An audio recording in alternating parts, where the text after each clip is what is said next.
¿A qué equipo perteneces? Es el tema para el día de hoy, de esta serie Nueva Vida en Cristo. 1 Corintios 18, 25. Porque la palabra de la cruz es locura a los que se pierden, pero a los que se salvan, esto es, a nosotros, es poder de Dios. Pues está escrito, destruiré la sabiduría de los sabios y desecharé el entendimiento de los entendidos. ¿Dónde está el sabio? ¿Dónde está el escriba? ¿Dónde está el disputador de este siglo? ¿No ha enloquecido Dios la sabiduría del mundo? Pues ya que en la sabiduría de Dios y el mundo no conoció a Dios mediante la sabiduría, agradó a Dios salvar a los creyentes por la locura de la predicación. Porque los judíos piden señales y los griegos buscan sabiduría. Pero nosotros predicamos a Cristo crucificado, para los judíos ciertamente tropezadero, y para los gentiles locura, mas para los llamados así judíos como griegos, Cristo poder de Dios y sabiduría de Dios. Porque lo insensato de Dios es más sabio que los hombres, y lo débil de Dios es más fuerte que los hombres. Hasta ahí nos quedamos. Hoy seguiremos pues con nuestro estudio, donde hemos estado viendo nuestra identidad como iglesia, donde habíamos visto somos o no somos iglesia. Y no estamos hablando simplemente de esta iglesia local, sino estamos hablando de la iglesia de Cristo, la iglesia del Señor. Es importante que nosotros podamos saber quiénes somos individualmente, cada uno de nosotros, pero también quiénes somos como parte integrante del cuerpo de Cristo. Lo básico es que nosotros seamos cristianos, pero no solamente eso, porque no hay cristianos aislados. Yo sé que los que son de mi época saben del llanero solitario, ¿verdad? Los que son más jovencitos, pues no sé quién sabe. El llanero solitario era un hombre que andaba solito en su caballo blanco. Eran unas revistitas, yo me acuerdo, tenía como 4 o 5 años de edad, ¿no? Ustedes que son jóvenes no saben lo que son esas revistas, ¿verdad? Ustedes puro smartphone, puro, ¿no? Entonces, pero había unas revistitas y yo no tenía, entonces yo me prestaba las revistitas. Y decía el llanero solitario, ¿no? Y era un hombre solito con su caballo. Él era el héroe, pero era uno solo. Y él hacía de todo, salvaba a los que estaban por aquí en peligro y hacía muchas cosas, pero era solo, él solo hacía el llanero solitario. Estoy dando un poquito de contexto para que sepa. Es decir, pero en la vida cristiana no hay llaneros solitarios. En la vida cristiana todos debemos funcionar como un solo cuerpo. Aunque si bien es cierto, cada quien tiene características diferentes, cada quien tiene caracteres diferentes, trasfondos culturales diferentes, trasfondos sociales diferentes, pero todos, a pesar de eso, todos debemos comportarnos como un solo cuerpo. Porque eso es finalmente lo que el Señor nos ha llamado a ser, un solo cuerpo. Ahora, el hecho de que nosotros nos constituyamos como un solo cuerpo no significa que no haya problemas. Porque en algunas oportunidades el enemigo va a querer infiltrarse. Y nosotros tenemos que reaccionar frente a esas cosas que se quieren infiltrar. De ahí que necesitamos de la sabiduría de Dios, de ahí que necesitamos el discernimiento de Dios. No todo está mal. El hecho que de repente alguien no te saludó no significa que ya sea el enemigo. De repente tuvo un mal día, o de repente tiene un cólico. ¿Sí me comprenden? De repente está así. Ay, es que se puso así justo cuando yo pasaba. No, justo de repente le dio el cólico en ese momento. Entonces, nosotros, no todo eso es el enemigo, porque muchas veces, algunos se dejan guiar por esas cosas externas y hay que tener cuidado. Pero cuando hay cosas que el enemigo quiere infiltrar dentro de la iglesia, nosotros tenemos que estar prestos para extirpar ese mal que está ahí. No a la persona, a ese mal estoy diciendo. ¿Sí me entienden? Son cosas muy diferentes.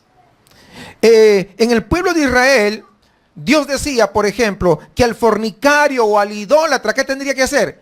Muerto a ¿cómo? A pedradas. ¿Por qué? Era la forma de quitar el mal de en medio del pueblo. Pero ahora hay que entender esa metodología, porque en ese tiempo esa violencia demostrada en el Antiguo Testamento a nivel humano, ahora hay que verlo a nivel espiritual. No es que a alguien de repente le vamos a agarrar a pedradas, ya no estamos en esos tiempos. Pero sí tenemos que comportarnos violentamente y sin misericordia y darle muerte a ese pecado que se rebela contra los principios de Dios. ¿Sí comprende? Eso es diferente. Si alguien viene con cosas que no están centradas en la palabra, pues hay que tomar medidas serias. Eso significa que nosotros no podemos coquetear con el pecado, que no le podemos dar chance un pasito en el pecado y un paso supuestamente en la casa del Señor. Quiero que entendamos que esta es la técnica que el diablo utiliza. No. ¿Qué le dijo Satanás a Eva cuando estuvo en el jardín del Edén? No, mire, tú puedes comer de ese fruto, no pasa nada. ¿Verdad que sí? O sea, estoy tratando, no decirles exactamente, pero es más o menos lo que le dijo. No pasa nada. Y pasó. Lo sacaron del Edén. Es decir, cada mentira que el diablo va a tratar de meter, siempre va a pasar algo. Es decir, siempre hay consecuencias cuando uno va en contra de lo que Dios ha establecido. Pero eso es lo que dice el diablo. No, tú puedes coquetear con el mal un poquito. Finalmente no es tan malo. Mira, tú puedes hacer eso. Finalmente tú eres buen cristiano, lo puedes dominar. No lo puedes dominar. No, nunca des ni siquiera un poquito de espacio a las cosas que el enemigo te va a presentar. Porque tarde o temprano, si no lo eliminamos, si no lo erradicamos dramáticamente, el pecado nos va a dominar a nosotros. ¿Y cómo nos va a dominar? Nos va a dominar violentamente, drásticamente, dramáticamente y agregaría tristemente. Por eso es que nosotros tenemos que portarnos así con el pecado. Ojo, no con la persona, es con el pecado que tenemos que tratar. Porque algunos quieren ya, todo es ofensivo en contra de las personas. No, es el pecado. Lógicamente que el pecado lo cometen las personas, pero tenemos que atacar eso. Y tenemos que pedir la sabiduría de Dios para hacerlo. Por eso debemos tener claro cuál es el mayor amor que está en nuestros corazones. ¿Por qué? Porque nuestro corazón no puede estar dividido. En nuestro corazón tiene que haber un solo y único amor.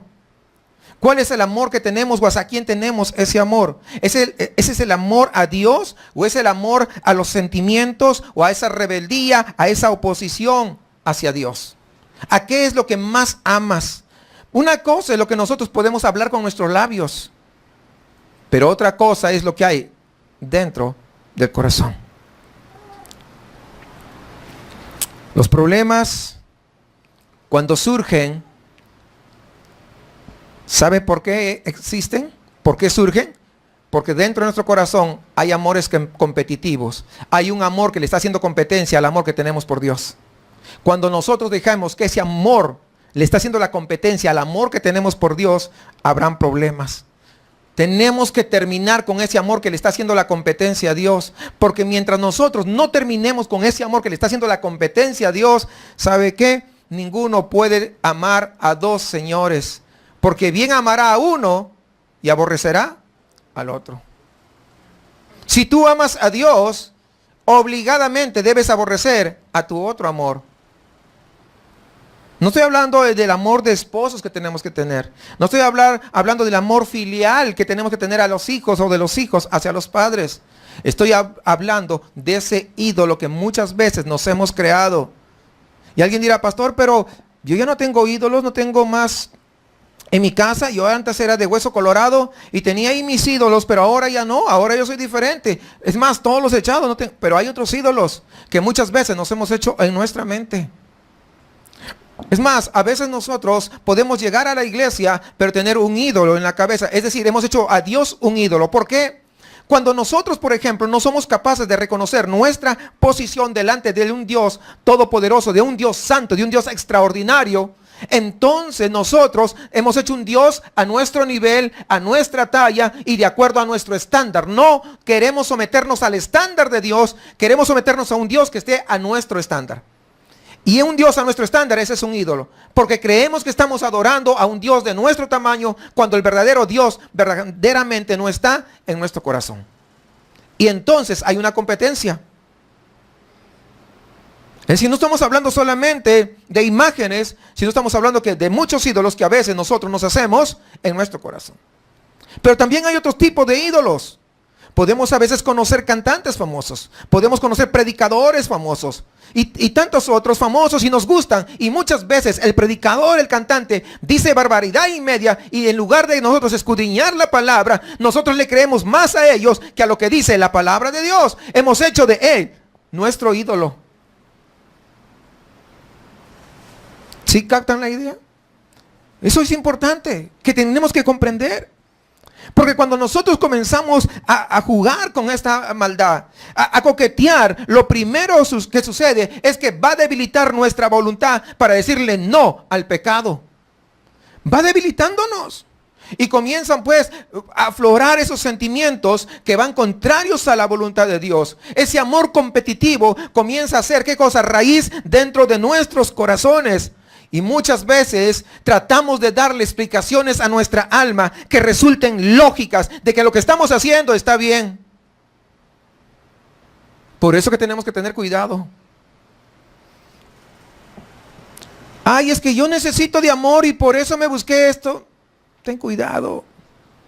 Estoy poniendo ese ejemplo, pero puede aplicarlo a cualquier cosa. Cuidado. Cuando tú razonas y comienzas a tratar de convencer a tu alma te dice, oye, cuidado, eso no está bien. Pero tú le tratas de convencer a tu alma que sí, está bien, que no pasa nada. La Biblia dice en Romanos 1:21, se lo leo rápido para avanzarle. Dice que nos envanecemos en nuestros razonamientos y en nuestro necio corazón se entenebrece.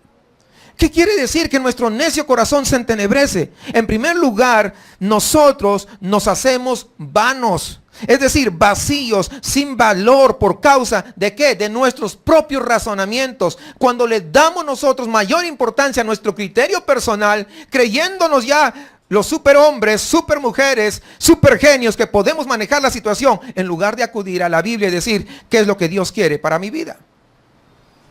Son razonamientos que no están fundados, de hecho, en la palabra de Dios. Son razonamientos que buscan hacerle, nosotros allá en el Perú decimos, hacerle una finta ahí en fútbol. ¿Cómo le dicen acá cuando le...? ¿Sí entienden todos ese término? Hacerle una jugadita allá a la palabra de Dios, como si pudiéramos. Debemos entender que esos son razonamientos que se basan en una rebelión contra Dios. Cuando nosotros queremos hacerle una finta a la palabra de Dios, entonces nuestra vida comienza a carecer de valor, ese valor que Dios le ha dado.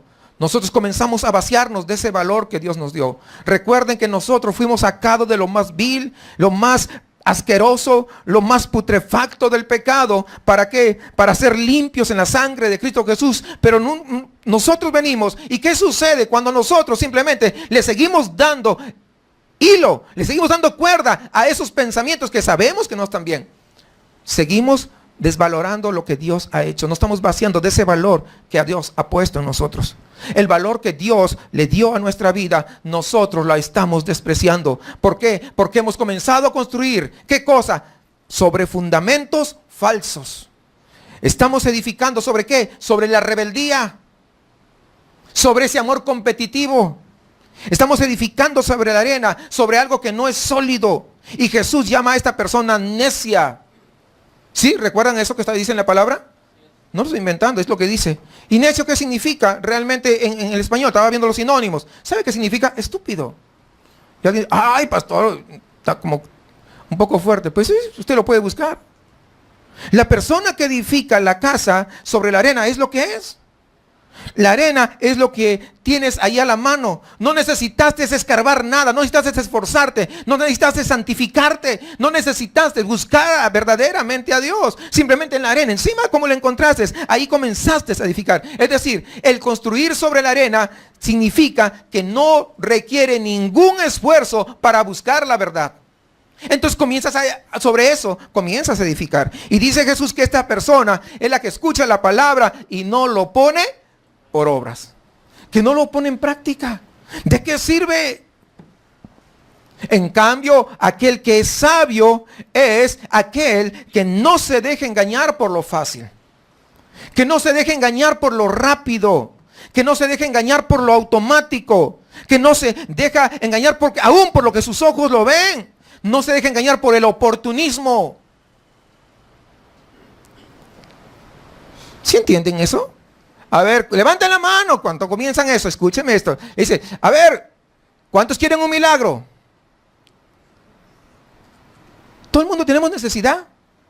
Si tú no tienes una necesidad, tu familia tiene una necesidad. Tu papá, tu mamá, tu abuelo, tu tío, tu enemigo también tiene una necesidad. O sea, todo el mundo necesita de un milagro. ¿Cierto? Entonces, levanten la mano. Yo voy a orar por ustedes. Y comienza. Es más, ¿saben qué? Para que Dios le escuche más rápido, traigan sus ofrendas. A ver, Dios me dice que acá hay 10 que me van a dar una ofrenda de 10,000 pesos. Y si no se levanta, yo se lo voy a... Y todo el mundo, y si es tu esposa, no, pues 10,000 pesos a como sea, yo saco. Oportunismo. Pero ese no es nuestro Dios, hermanos. Yo pregunto en toda la Biblia, ¿cuánto Dios cobró? Algo. Dice que Él se levantaba muy temprano y se iba a acostar muy tarde. ¿Por qué? Por servir a toda la gente. Y no le estaba poniendo límites. Ahora hemos visto que los pastores ya ponen límites, ¿no? A mí me llama de teléfono, en el teléfono, desde las 9 de la mañana hasta las 4 de la tarde. Lo demás no me llames. Sí. Imagínese una emergencia a las 12 de la noche. No, pues no se va a levantar. 2 de la mañana. 3, 4 de la mañana no se levantan. Porque ahora no son siervos, sino son empleados. Pero tiene la culpa, ¿sabe quién? El mismo pueblo. Porque no lee la palabra de Dios. Y muchas veces ponen a cualquiera que viene con falsas promesas, con falsas ilusiones. Aunque ore y haga milagros, eso no significa que sea de Dios. Recuerde que la palabra dice, en aquel día, estamos hablando del día postrero, muchos me dirán, Señor, Señor, en tu nombre. Fíjese, en tu nombre echamos fuera demonios. En tu nombre hicimos muchos milagros. En tu nombre profetizamos, o predicamos. Y yo le responderé, apartaos de mí, hacedores de maldad, nunca os conocí. Significa, yo nunca tuve intimidad contigo. Yo no te conocí porque no tuve esa intimidad contigo. Tú conmigo ni yo contigo, por eso no te conozco. Apartados.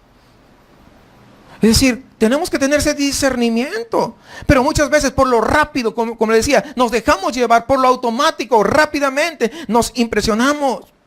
Pero yo pregunto, cuando usted está en un espacio árido, para que encuentre una roca, usted no lo encuentra encima es la arena. Tiene que cavar y cavar profundo para encontrar una roca. Y encontrar una roca implica esfuerzo, implica tiempo, implica disciplina, implica deseo, implica verdaderamente entregarse con todas las fuerzas para lograr el objetivo. Pero eso no significa que tú lo vas a lograr con tus fuerzas. Es Dios quien te va a ayudar si tú verdaderamente vienes y le entregas tu 100%. Mi vida sobre la roca es la única que debe tener sentido. Y la roca se llama Jesucristo. No estoy hablando de esfuerzos humanos. Estoy hablando de ese deseo profundo que tiene que haber en nosotros cuando uno se arrepiente y pone su fe en Jesucristo, que es la manera en que nosotros seamos salvos. Recuerden, no somos salvos por repetir meramente una oración. Pues yo nací en una iglesia más o menos así, donde me hicieron repetir una oración y me dijeron, ¿quién quiere ser salvo? No, pues todo el mundo. Yo, amén. Pasa acá y repite esta oración. Y después que repites la oración, ¿qué sucede? No, amén, hermano, bienvenido, ya eres salvo. Y no es cierto, porque lo único que hiciste muchas veces es repetir algo que te dieron. Y no mostraba arrepentimiento, desde luego. Una oración preaprendida, una oración repetida, no muestra. Un arrepentimiento es cuando hay algo dentro del corazón y eso tú te lo vuelcas y lo pones delante de la presencia del Señor y le expones tu condición delante de Él. Y además de eso le das la espalda completamente a lo que antes hacías y ahora comienzas caminando en dirección a Dios, cosa que antes no querías. Lo segundo que quiere decir Romanos 1:21, cuando dice que nos envanecemos en nuestros razonamientos y nuestro necio corazón, se entenebrece es que nuestro necio corazón se llena de tinieblas. Entenebrecer es oscurecer, llenarse de tinieblas. Cuando dice necio corazón, me está hablando de nuestra ¿qué? De nuestra alma. Porque este corazón, que este músculo que comienza a bombear sangre, que tiene la vena cava superior, inferior, ¿verdad? La vena aorta, y comienza a bombear sangre y para todo el aparato circulatorio, no se refiere a eso, se está refiriendo al alma, lógicamente. Mi alma es tan necia, y necio significa estúpido, y vamos a volver. Mi alma es tan estúpida que se está guiando por sentimientos, se está guiando por lo superficial, se está guiando por la naturaleza caída, se está guiando por las modas del momento, se está guiando por las circunstancias pasajeras, por el facilismo, por los atacos que la vida ofrece, llena de tinieblas. Ya no discierne más la palabra de Dios. ¿Cómo va a discernir si ni siquiera tengo tiempo para leerla? Más tiempo puedo pasar en el Facebook que leyendo la palabra de Dios, que escudriñando su palabra, que anhelando su palabra, que bebiéndome esa palabra que es agua, que es alimento para mi alma. A veces la reconoce, pero no la entiende. Y cada vez entonces le cuesta más arrepentirse. Cada vez se aleja más de Dios. Cada vez las pasiones lo asaltan más fuertemente y no puede reprimir esa tentación. Cada vez la voluntad se va debilitando más. Cada vez es más irrelevante el consejo. Cada vez es más irrelevante la exhortación, la reprensión, el llamado de Dios. ¿Por qué? Porque el corazón está lleno de tinieblas. Amados hermanos, yo espero que usted entienda esta mañana este gran principio espiritual que nos está hablando el Señor.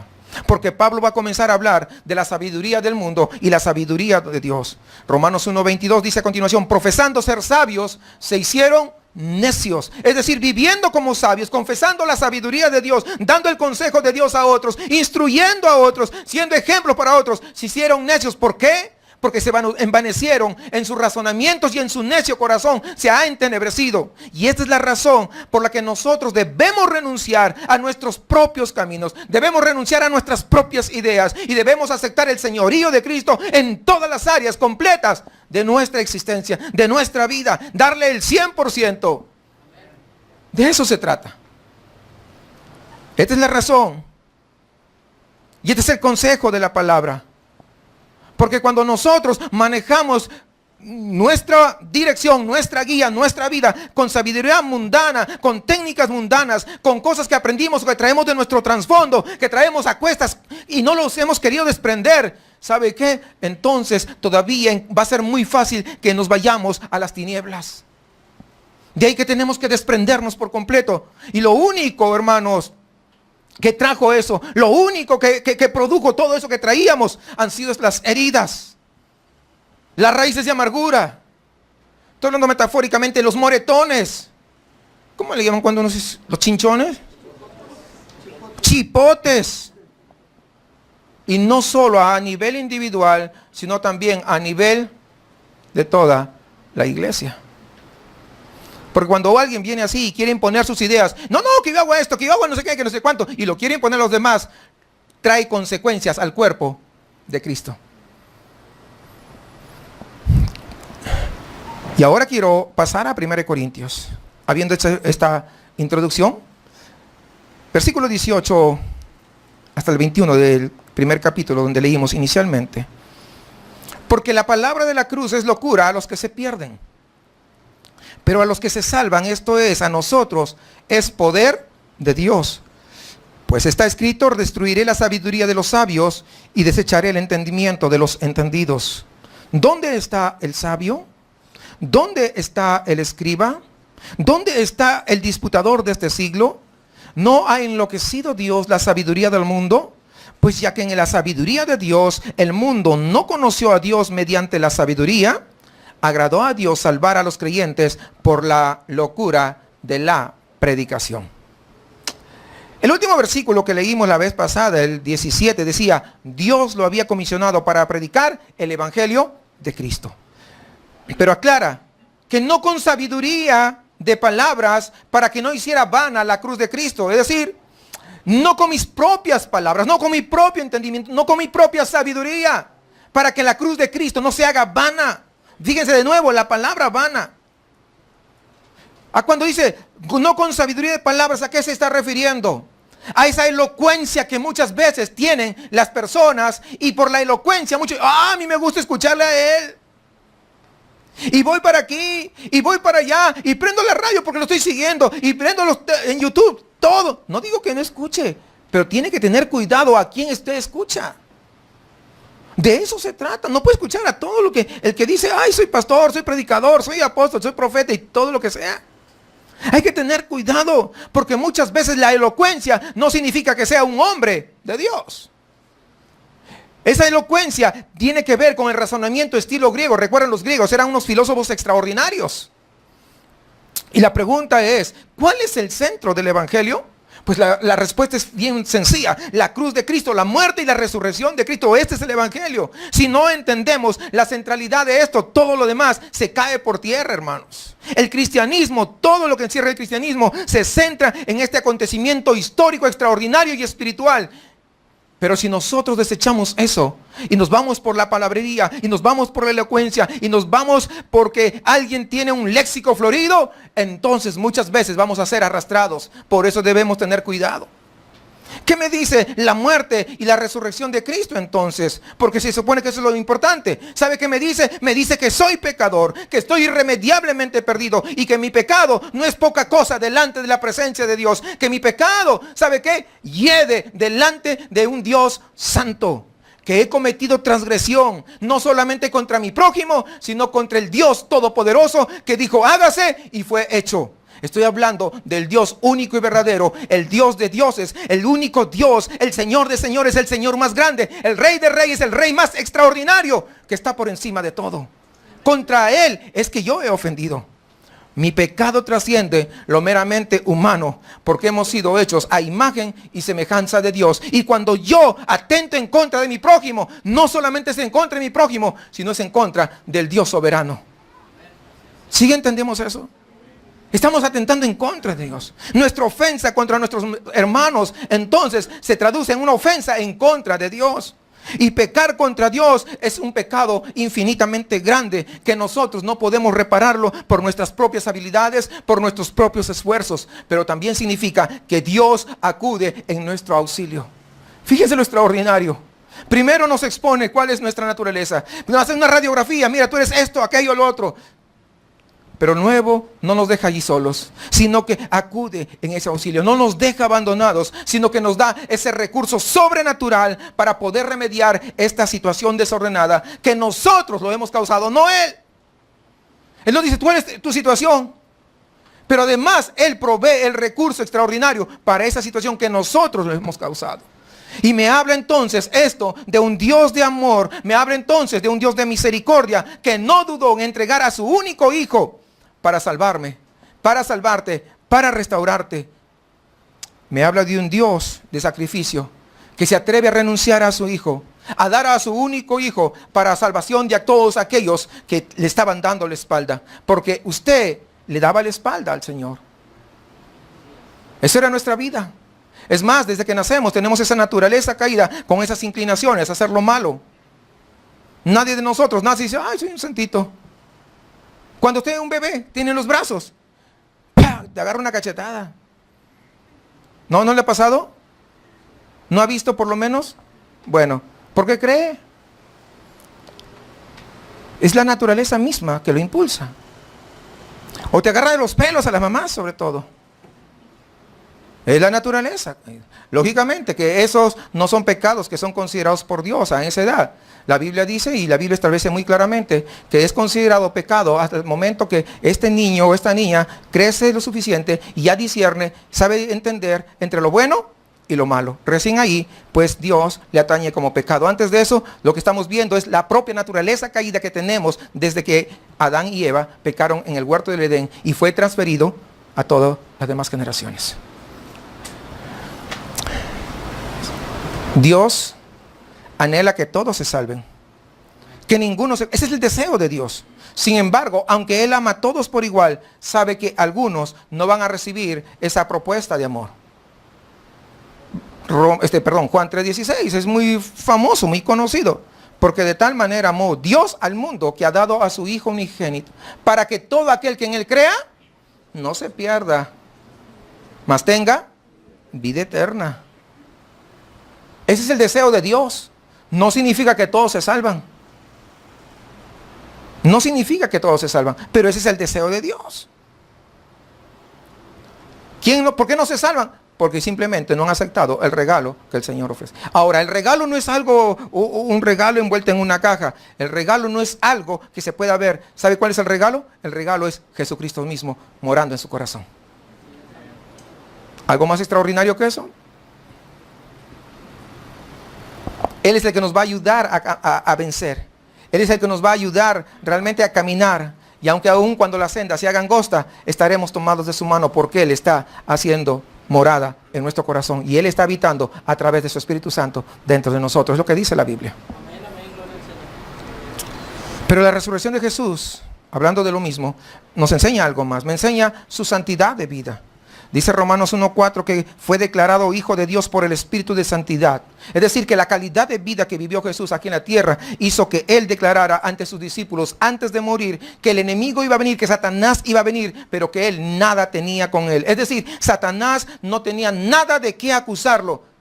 Por lo tanto, la muerte tampoco lo podía retener. Yo no tengo nada que ver con Él, le dijo. Igualmente, si tú eres hijo de Cristo, hijo del Señor, hijo de Dios, tú no tienes que tener nada que ver con el pecado. Porque se supone que somos discípulos, ¿o no? Un discípulo es aquel que sigue las pisadas de su maestro. ¿Qué significa seguir las pisadas? No es que vamos a buscar las huellas de Jesús ahí en Jerusalén, ¿verdad? Estamos hablando de ¿qué? De seguir su ejemplo, de hacer lo que Él hizo y de aborrecer lo que Él aborreció también. Así que me muestra que la calidad de vida de Jesucristo es una norma que me promete algo, de que si vivimos como Jesús, viviendo, amando al Padre, poniéndolo a Él en primer lugar, así como el Espíritu Santo lo levantó de entre los muertos, así también nos va a levantar a nosotros un día glorioso, no por nuestros esfuerzos, entiéndalo, sino porque nosotros al nacer de nuevo hemos dejado que Él sea el Señor de nosotros, el Señor de nuestra vida. Él nos gobierna ya en nosotros, ya no nuestras ideas, no nuestros pensamientos, no nuestros amigos. ¿A poco le haces caso a tu papá? No, ya tiene 17 años, puedes hacer lo que quieras. Yo le he dicho, tú puedes tener 20 años, pero si sigues viviendo bajo mi casa, te sometes a las reglas de mi casa. Pero hay padres, lamentablemente, que sus hijos crecen un poquito y ya los quieren mandar. Crecen un poquito, hablo de 12, 13 años. No, si no me haces entonces que no sé qué. Y se ponen a hacer sus pataletas. Ay, bueno, ¿para qué no? Pues vamos. No, hermanos. Tenga que tener cuidado. Significa que ese niño o esa niña, ese adolescente, preadolescente, ¿sabe qué? Necesita de Cristo, verdaderamente. Necesita que el Señor tome el control de su vida, de su corazón. Porque la Biblia es clara y dice que los hijos deben, ¿qué cosa? Obedecer a sus padres. ¿No dice eso? Claro. Y seguro algunos de ustedes estarán diciendo, ay, ¿para qué me trajiste? Bueno, ya se amolaron. Porque ya escucharon. Y si usted no lo hace, está en desobediencia. No conmigo, ¿yo qué? Yo no vivo en la casa suya. Está en desobediencia con el Dios Todopoderoso. Y si usted como padre lo permite, también está en deuda con Él. Arrepiéntase. No por nuestros propios méritos somos salvos, sino por los méritos de Jesucristo. Eso no implica que nosotros, ya como soy salvo por Jesucristo no hago nada, pues. No. Si tú eres salvo por los méritos de Jesucristo, tú tienes que ser diferente. Porque la sangre de Cristo te ha lavado y te ha limpiado de todo pecado. Y hemos venido a constituirnos una nueva criatura. Es sencillo, así de fácil. Y tú date por sentado, por seguro, de que si tú no estás haciendo lo que la Biblia dice que debes hacerlo, tu conciencia te acusa. Porque el Espíritu Santo también usa la conciencia. ¿Cuántos muchachos se han sentido acusados de que no están haciendo lo correcto con los padres? A ver, honestamente. ¿Sí o no? ¿No? A ver, no, a los jovencitos, a ver. Los que todavía están viviendo en casa. Ah, no, ¿verdad? Pero cuando estabas más chavo, sí, ¿no? A ver, y cuando estábamos, los chavos están, como si no supiera. Aunque yo no vivo en la casa, pues yo pasé por la edad. Pues yo no llego a tener la edad que tengo ahora. Y alguien está diciendo, ¿y qué edad tiene? Pues no se lo voy a decir. No le voy a decir porque pues le digo hoy y la próxima semana me pregunta, va a ser diferente, así que mejor no le digo ahí nomás. Hermanos, tenemos esa naturaleza. Necesitamos verdaderamente arrepentirnos. Los muchachos muchas veces se creen seguros en su juventud. Ten cuidado. Cuando vemos la televisión y vemos las noticias tan nefastas que hay, no solamente acá en Monterrey, desde luego hay, pues en todo el mundo sucede esto. Todas las noticias están llenas de atrocidades, llenos de violencia, llenos de muerte. Si usted honestamente ve las noticias y ve, ¿quiénes son los que más mueren? ¿Los más de mayor edad o los más jovencitos? Pues los más jóvenes. Así de sencillo. Es decir, los jóvenes, usted que se cree que, oh no, yo todavía tengo, después me arrepiento. ¿Sabe qué? Usted no puede llegar mañana. Hoy es que usted tiene que ponerse a cuentas. Con Dios, con su padre o su madre. Cada quien sabe. Por algo Jesucristo nos dio ejemplo. Es decir, cuando Jesucristo viene a este mundo es para ponernos ¿qué? El estándar sobre la cual nosotros vamos a vivir. Aquellos que quieren vivir como Cristo vivió, agradando al Padre, son aquellos que tienen esta promesa de vida eterna. Son los que han pasado de muerte a vida. Son aquellos que la muerte física simplemente es un fin de dolores, pero tienen una esperanza gloriosa. Olvídate de todo lo que tú tenías y ahora estás a la presencia de tu Dios. Pablo dice que para los que se pierden, la cruz de Cristo es locura. ¿Qué es la cruz de Cristo? Es morir también a uno mismo. ¡Ay, mamá, no seas tan exagerada! Ese muchacho no ha muerto. Todavía le sigue siendo locura el poder llegar a la casa del Señor. Todavía le sigue siendo locura el someterse en obediencia ¿a qué? A la palabra de Dios. Porque lo que está ahí en la Biblia no lo escribió tu mamá ni tu papá. Lo escribió Dios. Te hago recordar por si acaso. Pero no solamente eso. Cuando la esposa no se somete al esposo, le es locura. ¡Auch! Digan las hermanas. Porque la Biblia es clara respecto a eso. Tú puedes tener tu carácter, hermana, del que tú quieras, del color que quieras, de la forma que tú quieras. Te sometes o te sometes, porque es lo que dice la Biblia. No estoy diciendo que seas una esclava ni nada. Esos son otras cosas, otros rollos, ¿verdad? Que algunos que no conocen la Biblia, pues lo han usado para poder manipular a la esposa. No estoy hablando de eso. Hay una hermana, creo que es Marta Piz, me parece. Dice, yo tengo que someterme en obediencia a mi esposo, siempre y cuando no me mande pecar. La única razón por la que yo no obedezco a mi esposo es cuando me manda a pecar. Todo lo demás tengo que obedecerla, porque eso es lo que el Señor me mandó. Fíjese, lo dice una mujer, no lo digo yo. Y a veces se quedaron tranquilas. Los veo así. Pero los hombres igualmente. O sea, la Biblia es para todos, hermanos. Para todos.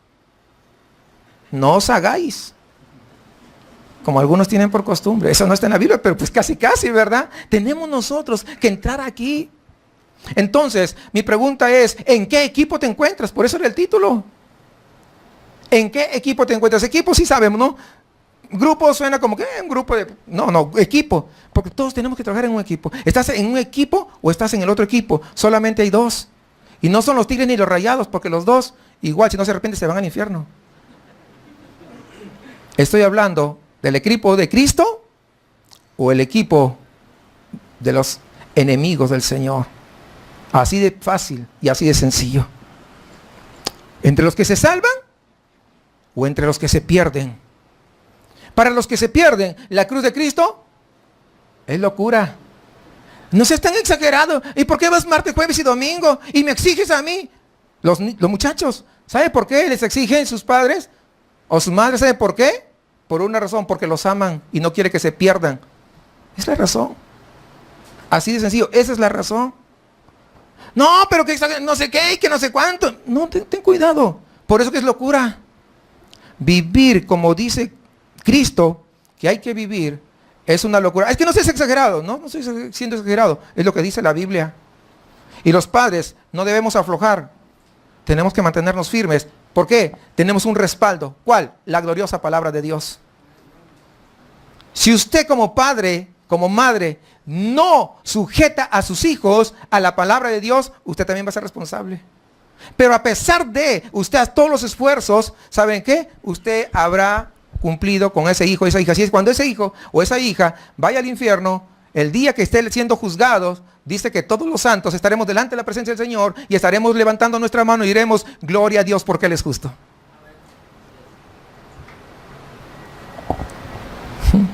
Ay, pero ¿qué tal si mi hijito se va al infierno? Es que yo voy a llorar mucho, es que yo soy muy sentimentosa. Pues dice que Él enjugará toda lágrima.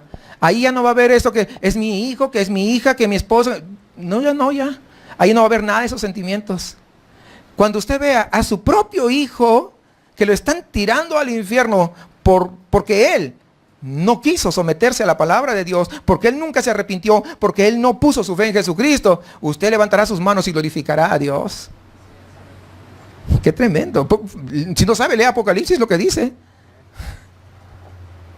Y los chavos están ahí medio, pues lea Apocalipsis, ahí también dice.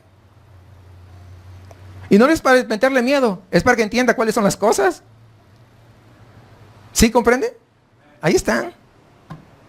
Y los que se pierden dicen, pues no, pues voy a vivir la juventud al máximo. Sobre todo porque juventud hay una sola. Tú que ya estás vieja, que no comprendes a nosotros.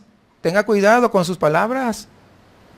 Los que se pierden siempre van a posponer esa decisión de entregar toda su vida a Cristo. ¿Por qué? Porque para ellos no tiene sentido. Los que se pierden no ven la importancia de la santidad. Los que se pierden son los que cuando vas a estudiar a la escuela te andan tirando carro, o en el trabajo igualmente te andan echando carrilla y te fastidian. Los que se pierden son aquella familia que se burla de ti cuando te plantas firmes en los valores de la palabra de Dios.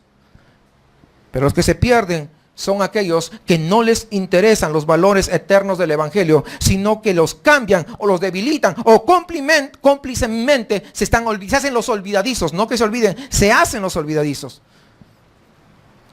Y la pregunta sería, ¿tú estás dentro de los que se pierden o dentro de los que se salvan? No estoy diciendo lo que tú quieres. Tú honestamente, ¿estás dentro de los que se pierden o dentro del equipo que se salva? Los que se pierden son los que buscan excusas para obedecer la palabra de Dios. Los que se pierden son los que ponen las manos en el arado y miran atrás. Los que se pierden son los que alteran sus prioridades y ponen a Jesús en segundo, tercero o cuarto lugar. Primero lo que a mí me gusta, primero lo que a mi carne le satisface. Y Dios, no, pues hay cosas indudablemente que son importantes dentro de la vida, pero todas las cosas son temporales. Tú podrás estudiar y es muy importante, pero es temporal. No estoy diciendo que no estudie y estudie bien. Saque honores cuando estudie. Pero no niegue a Cristo. Pero no deje el camino del Señor por eso. Estudie y estudie bien. Sea un profesionista. El mejor. Es una de las cosas importantes de la vida. Pero hay otras cosas que no son importantes. Pero muchas veces lo no importante lo quieren poner por encima. Los que se pierden son los que alteran entonces estas prioridades. Los que se pierden son los que creen que somos pues unos fanáticos. Eso de estar todo el día ahí en las alabanzas, de estar hablando las cosas de Dios, de poder estar martes, jueves y domingo. ¿Por qué tantos días? Porque si tú comes todos los días, comes 3 veces al día y comes todos los días, los 7 días de la semana, los 365 días del año. Y para nosotros el poder alimentarnos de la palabra, ese es alimento también, alimento a nuestra alma, a nuestro espíritu. ¿Cómo no vamos a estar nosotros disponibles para poder? ¿Qué cosa? Claro.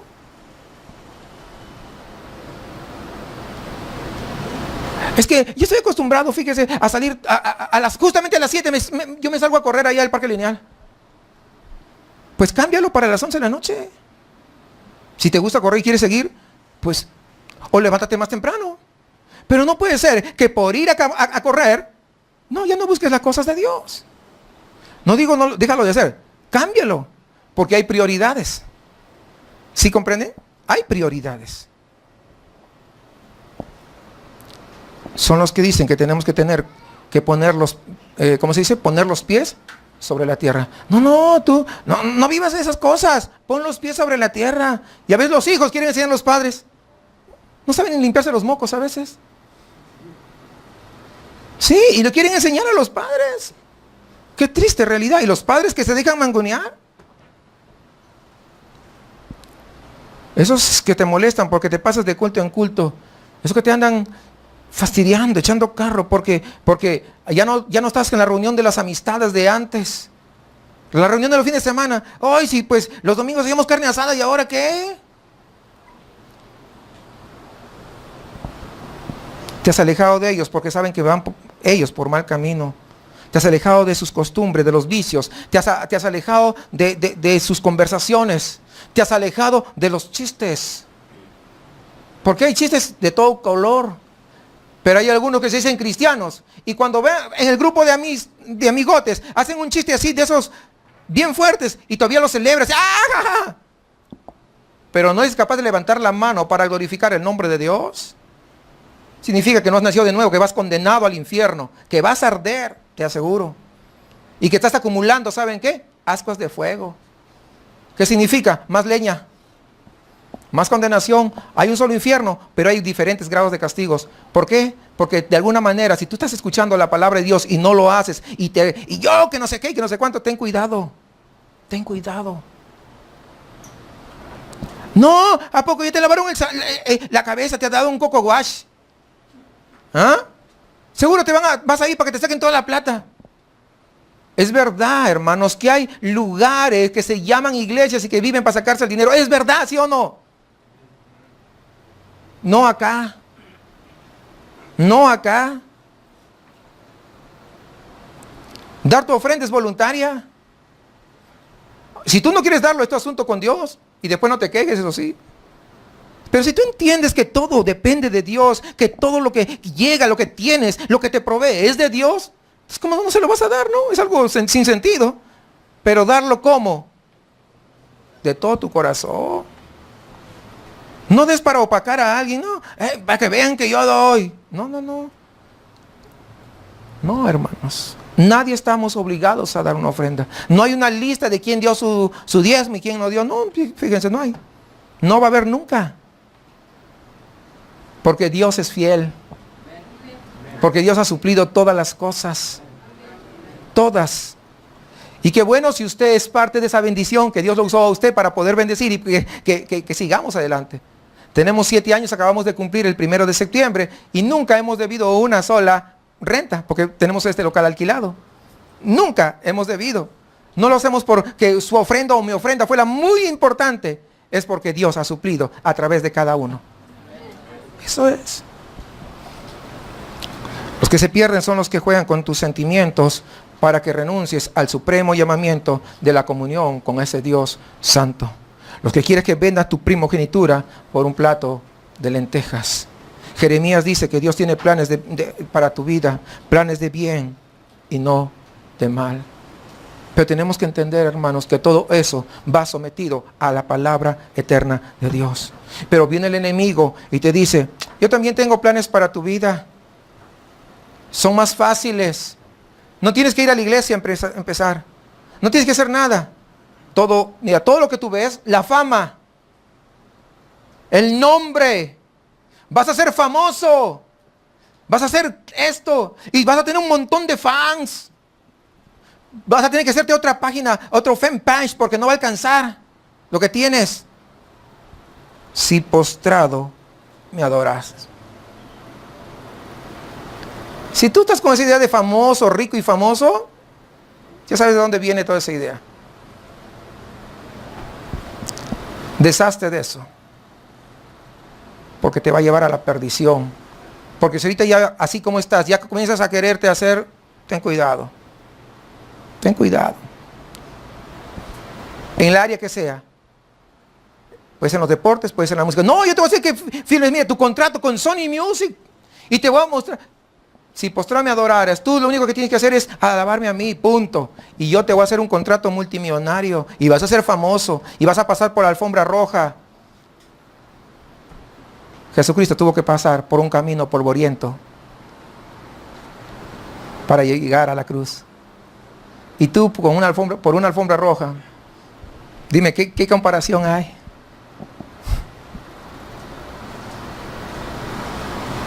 ¿Te dan cuenta? Y luego regreso a lo mismo que hablábamos hace un rato sobre Génesis. Viene el enemigo y dice, no pasa nada, tú puedes ser cristiano, mira, ay, sí, nomás escuchando tú, normalito. Sea un cristiano normal. ¿Sabe que no hay cristianos normales? Todos somos locos. ¿Sí o no? Lo normal no es ser cristiano. ¿Cuántos captaron la idea? Sí, hermanos. Pero cuando alguien te dice, sé un cristianito normal, cuidado con eso. Para nosotros esto es algo más extraordinario que lo normal. Es extraordinario porque el Dios sobrenatural obra y actúa en nuestras vidas y en nuestros corazones.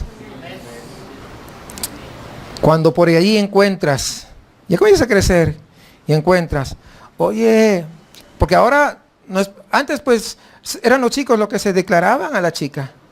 Ahora son las chicas, ¿no? Abiertamente, oye, ven, me gustas. Mira, no hay nadie en mi casa.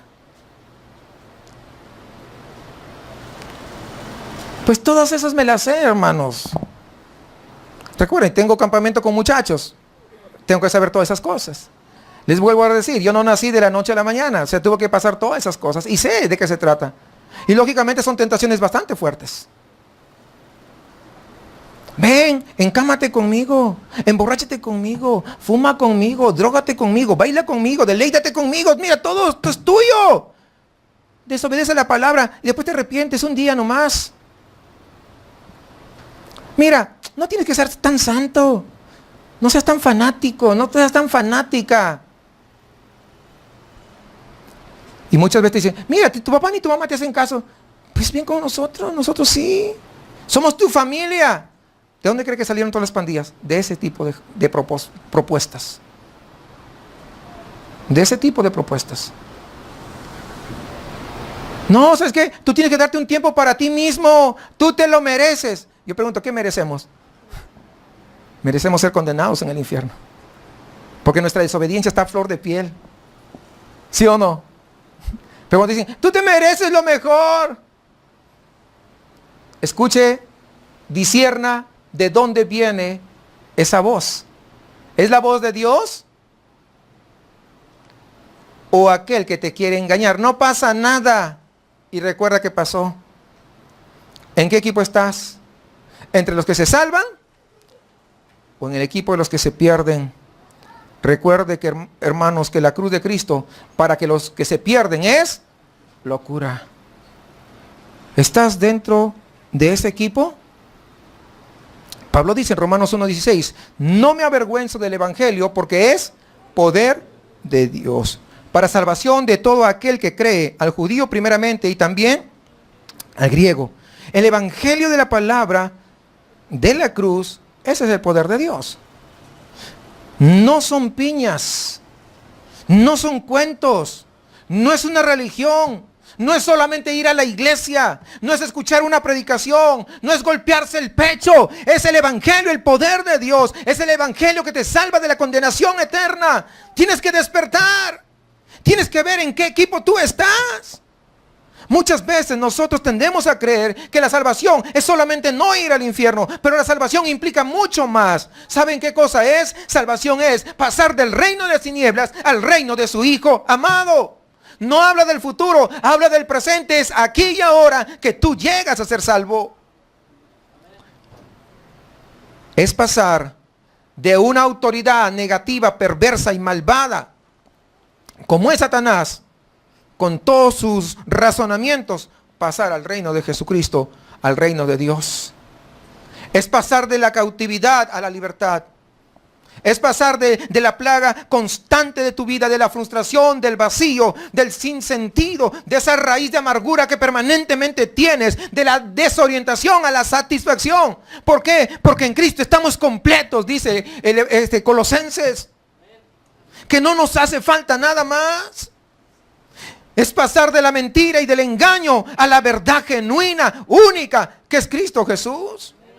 Es pasar de encarrilar tu vida para desarrollar juntamente con la de Dios, de la mano de Dios, todo lo que viene a futuro. Es dejar esa vida de esclavitud, esa vida puramente biológica, o sea, ser natural. Es dejar esa vida natural, la vida superficial, para poder trascender en la vida y en el espacio, es decir, trascender por la eternidad. a la presencia de Dios, porque todos tenemos eternidad, todos sin excepción, pero unos tienen eternidad para condenación y otros tienen eternidad a la presencia del Señor. Es pasar a sentarte juntamente con Cristo Jesús. Eso es pasar de la derrota a la victoria. Es pasar de las promesas vanas e ilusorias, no pasa nada. Es pasar de esas promesas sin fundamento a poder confiar en aquel que dio su vida ahí en la cruz del Calvario.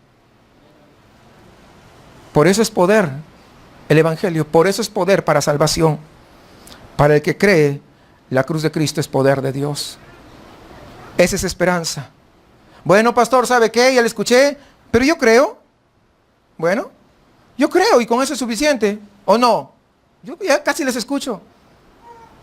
Porque más o menos conozco. Porque así me comportaba.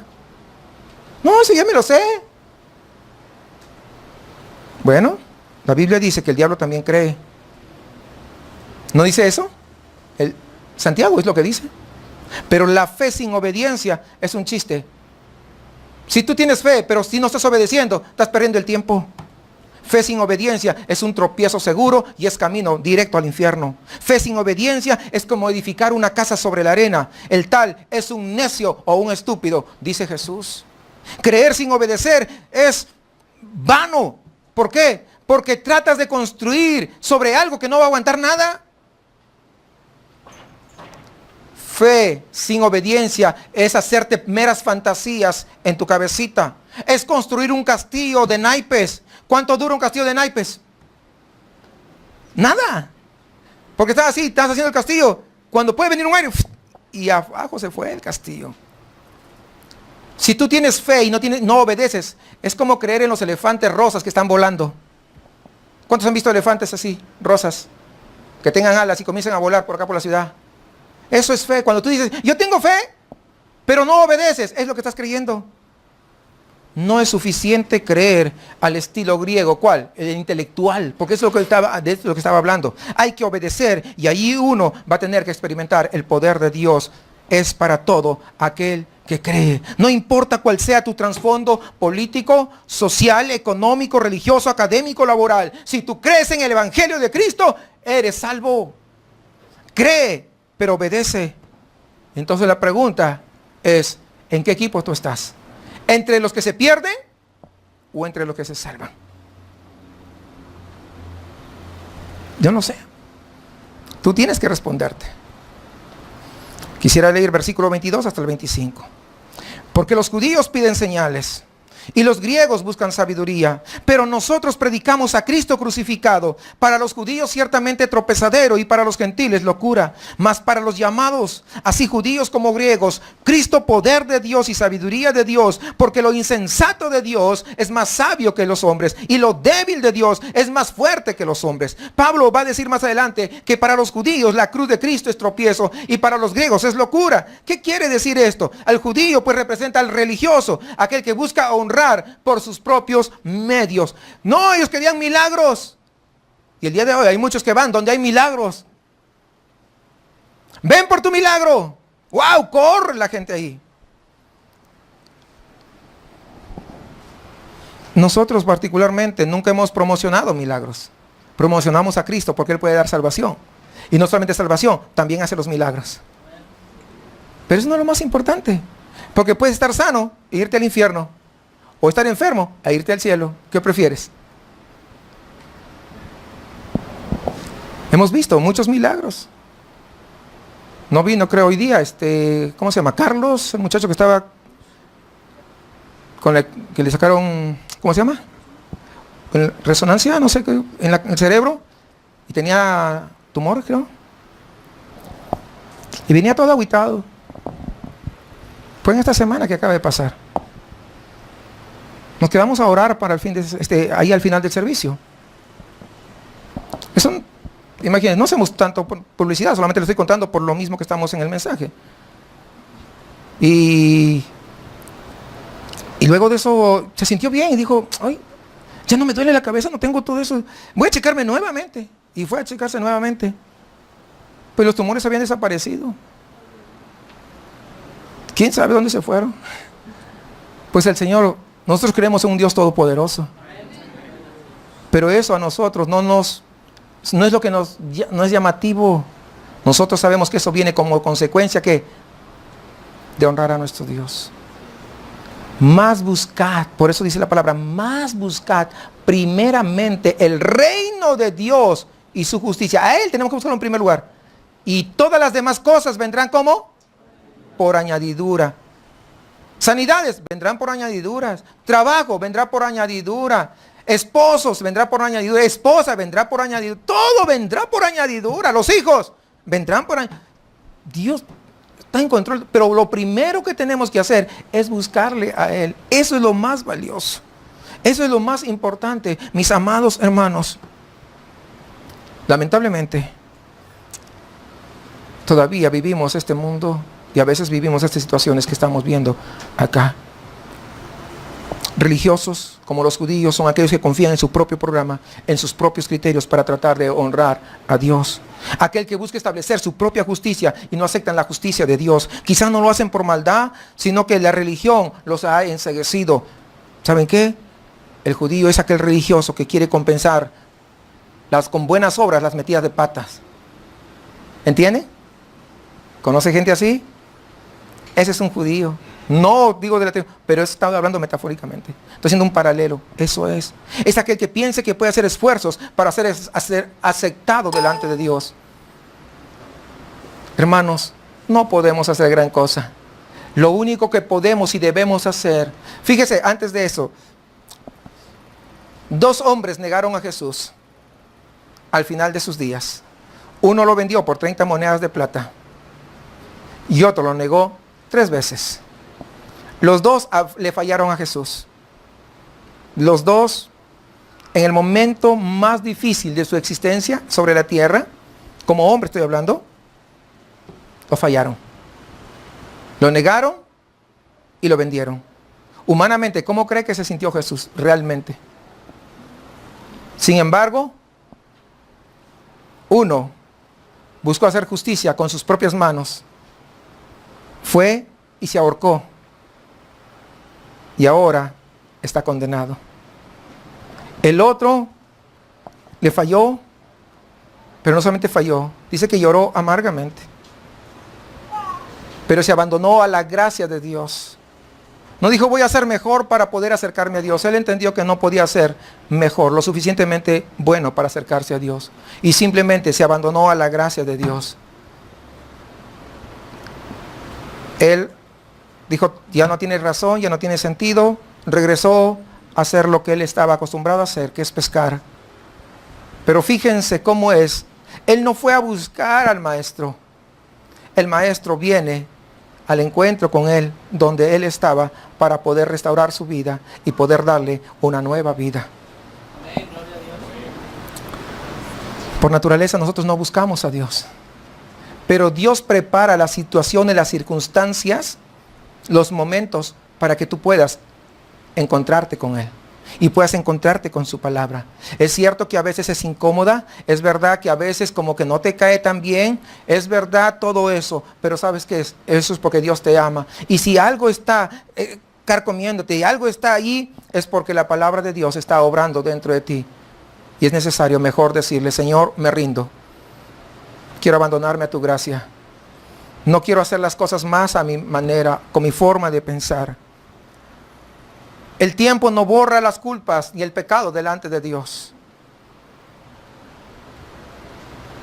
Mejor confiésalos delante de Él y Él tendrá misericordia.